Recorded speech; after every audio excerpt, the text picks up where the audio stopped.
بسم اللہ الرحمن الرحیم۔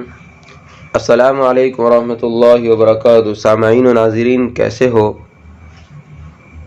ابھی میں آپ کے سامنے اعتکاف کے آداب بیان کرنے جا رہا ہوں۔ آپ حضرات بغور سماعت فرمائیں، اور آپ کا احسان ہے کہ آپ وقت نکال کر ہمارے آداب کو سماعت کرتے ہیں اور عمل کرنے کی کوشش کرتے ہیں۔ آپ سبھی سے اللہ تبارک و تعالی راضی ہو اور سبھی کو عمل کرنے کی بھی توفیق عطا فرمائیں۔ اعتکاف کے آداب نمبر 1، رمضان کے آخری عشرے میں اعتکاف کرنا۔ آداب نمبر 2، عورتوں کا اپنے گھروں میں اعتکاف کرنا۔ آداب نمبر 3، پوری لگن سے عبادت کرنا۔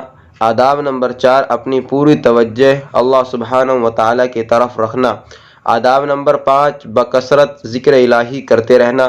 آداب نمبر 6، نفسانی خواہشات کو زیادہ سے زیادہ کچلنا۔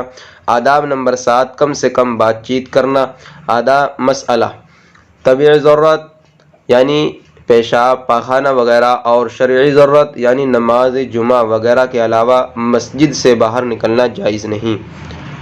مسئلہ معتکف کا کسی کی عیادت کے لیے یا نماز جنازہ میں شرکت کے لیے جانا جائز نہیں۔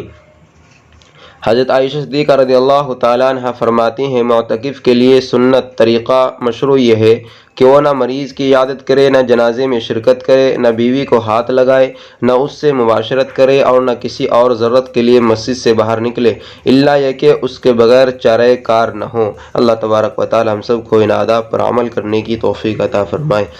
السلام علیکم ورحمۃ اللہ وبرکاتہ۔